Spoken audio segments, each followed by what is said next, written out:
Hello guys, welcome to ChemBoost again. So today we will discuss alkenes lecture number 6. Basically इस lecture में हम सीखेंगे hydrogenation के concept को, क्या होती है हाइड्रोजिनेशन रिएक्शन, मैकेनिज्म के थ्रू एनालाइज करने की कोशिश करेंगे। देन हम इस कॉन्सेप्ट का यूज़ करके फाइंड आउट करेंगे रिलेटिव स्टेबिलिटी ऑफ एल्कीन्स। मैं आपको हाईली रिकमेंड करना चाहूँगा कि अगर आपने इससे पहले वाले लेक्चर्स को नहीं देखा उन्हें ज़रूर देखें, तभी इस लेक्चर का फील आने जा रहा है। तो चलिए, बहुत ही नॉलेजेबल लेक्चर होने जा रहा है। Let's start the lecture. तो चलिए डियर स्टूडेंट्स, सबसे पहले हम यही समझते हैं कि आखिर हमारे पास हाइड्रोजिनेशन रिएक्शन होती क्या है। ध्यान से सुनिएगा। देखिए डियर, जब हम एल्कीन में हाइड्रोजन की एडिशन करवाते हैं फाइनली डिवाइडेड मेटल्स की प्रेजेंस में, जैसे कि प्लेटिनम हो गया, पैलाडियम हो गया और रेने निकल हो गया, और हमारे पास एल्केन्स की फॉर्मेशन हो जाए, तो हम ऐसी रिएक्शन को बोलते हैं हाइड्रोजिनेशन। यही सब बातें हमने यहाँ लिखी है। आइए एक बार ब्रीफ रीडिंग कर लेते हैं। On addition of hydrogen to alkene in the presence of finely divided metals such as platinum, palladium or ranenical to form alkanes. This reaction is known as hydrogenation. समझने के लिए हम एक जनरल एग्जांपल लेते हैं। हमने कोई भी एल्कीन ली, उसमें हाइड्रोजन का एडिशन करवाया, किसकी प्रेजेंस में? फाइनली डिवाइडेड मेटल्स की प्रेजेंस में, मतलब मेटल्स इन पाउडर्ड फॉर्म। वो कौन कौन से? जैसे कि प्लेटिनम हो गया, पैलाडियम हो गया और रेने निकल हो गया। रेने निकल हमें मिलता है एल्यूमिनियम और निकल के एलॉय से। तो हमारे पास एल्केन की फॉर्मेशन हो जा रही है और साथ में हीट निकल जा रही है। इसका मतलब हाइड्रोजिनेशन रिएक्शन हमारे पास एक्सोथर्मिक रिएक्शन है। तो यही बात तो हमने डेफिनेशन में आपको समझाई है। On addition of hydrogen to alkene, on addition of hydrogen to alkene in the presence of finely divided metals, to form alkanes, इस रिएक्शन को हम बोलते हैं हाइड्रोजिनेशन। एग्जाम्पल ले लेते हैं स्पेसिफिकली।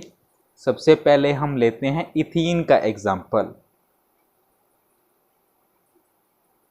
इथीन हाइड्रोजन की एडिशन की रेने निकल के प्रेजेंस में, तो हमारे पास इसका कोरस्पॉन्डिंग एल्केन बन जाएगा, यानी इथेन CH3। इसी तरीके से हमने यहाँ पर एग्जांपल लिया प्रोपीन का, इसकी हाइड्रोजनेशन करवाई और हमारे पास मिल जाएगा इसका कोरस्पॉन्डिंग एल्केन यानी प्रोपेन CH3 CH2 CH3। ये है हमारे पास प्रोपेन और ये है हमारे पास इथेन। आई थिंक थोड़ी और पिक्चर क्लियर हुई होगी। अब क्वेश्चन अराइज ये होता है कि सर इस रिएक्शन का यूज़ कहाँ है? तो ध्यान से सुनिए, काफ़ी इम्पोर्टेंट है। देखिए, अगर हमें ऑर्गेनिक मॉलिक्यूल में carbon carbon double bonds, carbon carbon triple bonds कितने हैं, अगर वो डिटरमाइन करना हो तो हम यूज़ करते हैं हाइड्रोजिनेशन रिएक्शन का। हर डबल बॉन्ड के लिए हमारे पास 1 मोल ऑफ H2 एब्जॉर्ब होता है, यानी 22.4 litre of H2 eight NTP। यही बातें हमने यहाँ लिखी है। This reaction is used to determine the number of carbon carbon double bonds और triple bonds in an organic molecule.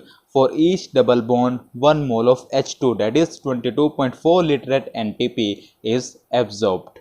Mole concept में पढ़ा होगा ना, ये वही चीज़ है। तो ये हमारे पास बात हो गई हाइड्रोजिनेशन रिएक्शन के बारे में और उसके हमने एग्जाम्पल्स भी देख लिए। अब हम इस मैकेनिज्म को समझेंगे कि किस तरीके से आखिर ऐसा हो रहा है, उसका डीप में फील लेंगे। फॉर द टाइमिंग आप इसे नोट करें, फिर हम चलते हैं लेक्चर के नेक्स्ट सेगमेंट की तरफ। तो चलिए डियर स्टूडेंट्स, अब हम डीप में एनालाइज करते हैं हाइड्रोजिनेशन ऑफ एल्कीन्स की मैकेनिज्म को। बेसिकली जो हमारे पास हाइड्रोजिनेशन है एल्कीन्स की या एल्काइंस की, वो सिस एडिशन प्रोसेस है। किस तरीके से, आइए समझते हैं। ये है हमारे पास कैटालिस्ट का सरफेस। कैटालिस्ट बेसिकली हमारे पास क्या होता है, वो सब्सटेंस जो रिएक्शन के रेट को इंक्रीज कर देता है without consuming itself during the chemical reaction. तो सबसे पहले हमारे पास जो हाइड्रोजन है वो एज हाइड्रोजन एटम्स एड्जॉर्ब हो जाता है कैटालिस्ट के सरफेस पर। I use word adsorb not absorb. Adsorption आपने 12th में सरफेस केमिस्ट्री में पढ़ा होगा। क्या होता है एड्जॉर्प्शन? बेसिकली ये हमारे पास वो प्रोसेस होती है जिसमें कोई सब्सटेंस हाई कंसंट्रेशन में किसी मॉलिक्यूलर स्पीशीज के सरफेस पर एक्युमुलेट हो जाता है। तो यहाँ पर hydrogen as hydrogen atoms adsorb हुई है कैटालिस्ट के सरफेस पर, आप देख सकते हैं। उसके बाद जो अनसैचुरेटेड कंपाउंड हम लेंगे उसकी एड्जॉर्प्शन होगी थ्रू इट्स पाई इलेक्ट्रॉन्स। आप देख सकते हैं कि पाई इलेक्ट्रॉन्स के थ्रू एड्जॉर्प्शन हो रहा है कैटालिस्ट के सरफेस पर।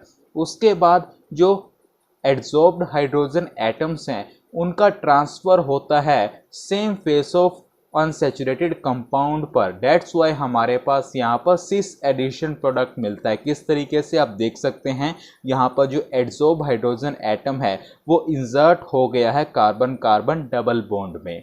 उसके बाद हमारे पास जो रिड्यूस प्रोडक्ट होता है वो डिसॉल्व्ड हो जाता है कैटालिस्ट के सरफेस से और हमारे पास फिर से कैटालिस्ट जनरेट हो जाता है। यानी हमारे पास अब जो फ्रेश एड्जॉर्प्शन होगी हाइड्रोजन और अनसैचुरेटेड कंपाउंड की, उसके लिए रूम अवेलेबल हो गया क्योंकि प्रोडक्ट तो हमारे पास मिल गया है।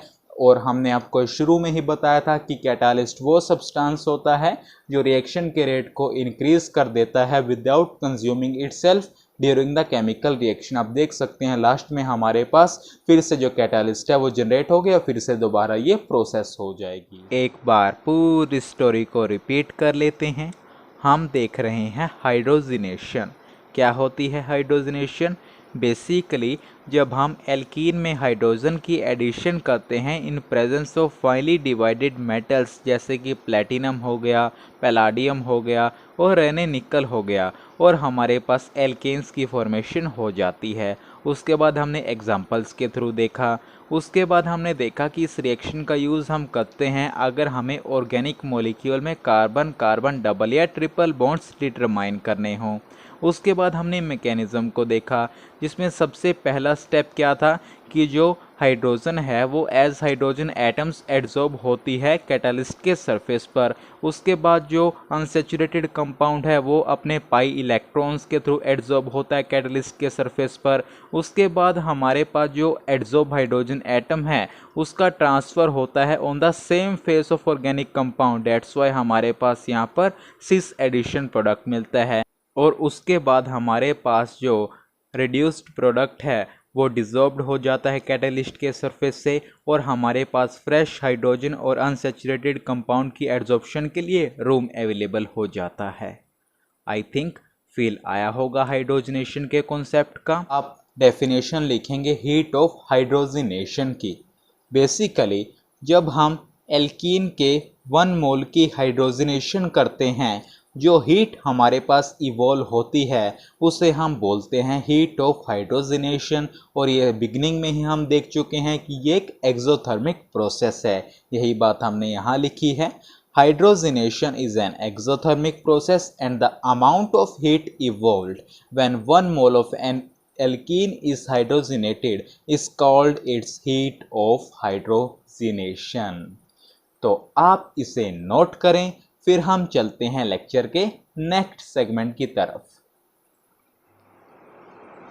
तो चलिए डियर स्टूडेंट्स, अभी हमने डेफिनेशन देखी हीट ऑफ हाइड्रोजनेशन की। आपके सामने मैंने डाटा लिखा है कुछ एल्कीन्स का और उनकी कॉरस्पॉन्डिंग हीट ऑफ हाइड्रोजनेशंस का इन किलो जूल पर मोल। इथीन के केस में है हमारे पास 137.1 किलो जूल पर मोल। प्रोपीन में है हमारे पास 125.8 किलो जूल पर मोल और इसी तरीके से अदर एल्कीन्स की। आप यहाँ पर फर्स्ट 3 एल्कीन्स को ऑब्जर्व कीजिए। जब हम इनकी हाइड्रोजनेशन करेंगे तो हमें सेम ही प्रोडक्ट मिलने वाला है जो होगा ब्यूटेन, लेकिन इनकी डिफरेंट हीट ऑफ हाइड्रोजनेशन है। इसका मतलब ये मस्ट है कि एल्कीन्स में डिफरेंट इनहेरेंट एनर्जीज है जिनके कारण की स्टेबिलिटीज़ भी डिफरेंट है। ये काफ़ी इम्पोर्टेंट बात थी नोटिस करने की। उसके बाद आप एक और चीज़ देखिए, हम बात करें प्रोपीन की तो वो होती है हमारे पास CH3 CH double bond CH2। Carbon carbon double bond के नेक्स्ट वाला कार्बन होता है अल्फ़ा कार्बन, और इस पर जो हाइड्रोजन प्रेजेंट होती है उन्हें हम बोलते हैं अल्फ़ा हाइड्रोजन। यहाँ पर है हमारे पास 3 अल्फ़ा हाइड्रोजन। अगर हम बात करें इथीन की, यहाँ पर हमारे पास है 0 अल्फ़ा हाइड्रोजन। तो कौन ज़्यादा स्टेबल है? प्रोपीन। तो यहाँ पर देखिए प्रोपीन ज़्यादा स्टेबल है, लेकिन इसकी हीट ऑफ हाइड्रोजनेशन कम है इथीन से। तो हम बोल सकते हैं कि heat of hydrogenation inversely proportional stability of alkenes. जितनी ज़्यादा एल्कीन की स्टेबिलिटी होगी उतनी कम उसकी हीट ऑफ हाइड्रोजनेशन होगी। Very very important. डायरेक्ट यहाँ से हम क्वेश्चन देख सकते हैं, कॉन्सेप्ट भी हमने देख लिया, आप इसे लर्न भी कर सकते हैं। एग्जाम्पल से हमने आपको ये भी बता दिया।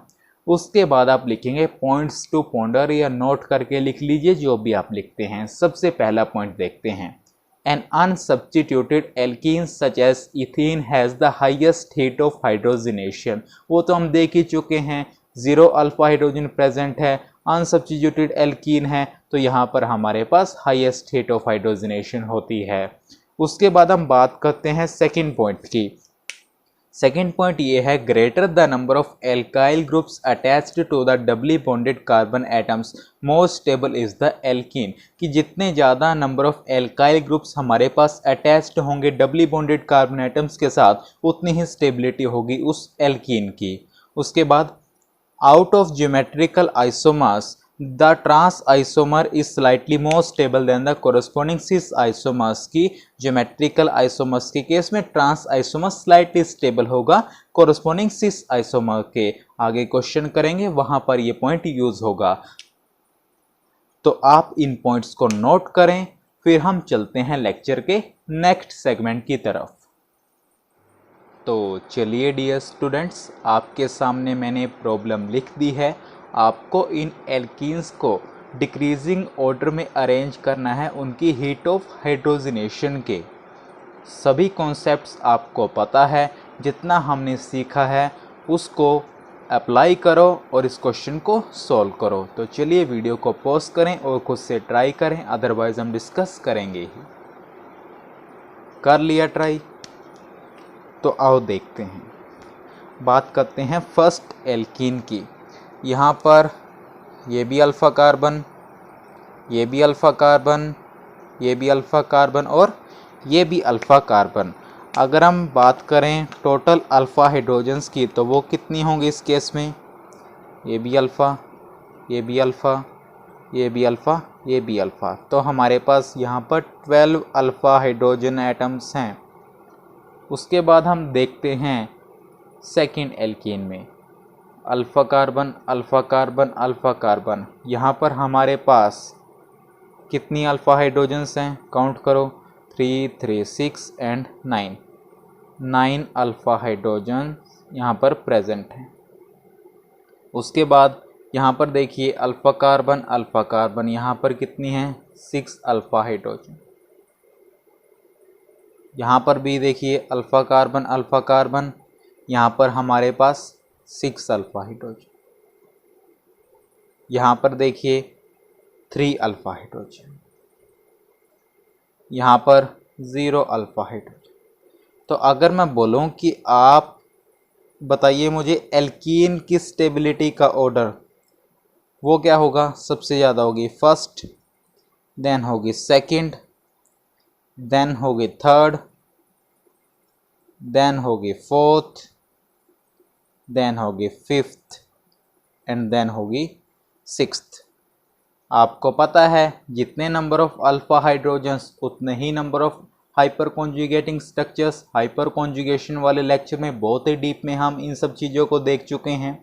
तो आपको पता है जो हीट ऑफ हाइड्रोजनेशन है वो इन्वर्सली प्रोपोर्शनल होते हैं स्टेबिलिटी ऑफ एल्कीन के। जितनी ज़्यादा एल्कीन की स्टेबिलिटी उतनी कम उसकी हीट ऑफ हाइड्रोजनेशन। तो यहाँ पर अगर हम HOH का डिक्रीजिंग ऑर्डर लिखेंगे तो वो क्या होगा, सबसे ज़्यादा होगा 6th, then 5th, and then 4th, and then 3rd, and then 2nd, and then 1। 3rd और 4th का ऑलरेडी मैं आपको लिखवा चुका हूँ कि यहाँ पर हमारे पास सिस ट्रांस वाला फैक्टर आ जाता है कि जो ट्रांस आइसोमर है वो स्लाइटली ज़्यादा स्टेबल होता है देन कोरस्पॉन्डिंग आइसोमर, क्योंकि यहाँ पर हमारे पास स्टीरिक हिंड्रेंस हो रही है। तो आई थिंक आप सभी का ये क्वेश्चन ठीक हुआ होगा। नहीं हुआ तो कोई बात नहीं, कॉन्सेप्ट को सीख लो, अच्छी तरीके से रिवाइज करो और फिर से इस क्वेश्चन को अटेम्प्ट करो। यहाँ पर हमारे पास पूरे कॉन्सेप्ट एक ही बार में अप्लाई हो जा रहे हैं। तो it is all about today. एक बार समराइज करते हैं हमने क्या क्या किया। बेसिकली आज हम देख रहे हैं हाइड्रोजनेशन और रिलेटिव स्टेबिलिटी ऑफ एल्कीन्स। सबसे पहले हमने समझा कि आखिर हाइड्रोजनेशन होती क्या है, उसको एग्जांपल्स के थ्रू अंडरस्टैंड करा। देन हमने ब्यूटीफुली उसकी मैकेनिज्म को देखा कि किस तरीके से हाइड्रोजनेशन होती है। उसके बाद हमने देखी हीट ऑफ हाइड्रोजनेशन की डेफिनेशन। उसके बाद भी कुछ कमाल के पॉइंट्स हमने डिस्कस किए। उसके बाद हमने ये पावर प्रॉब्लम देखी जिसके अंदर हमारे सभी कॉन्सेप्ट्स अप्लाई हो रहे हैं।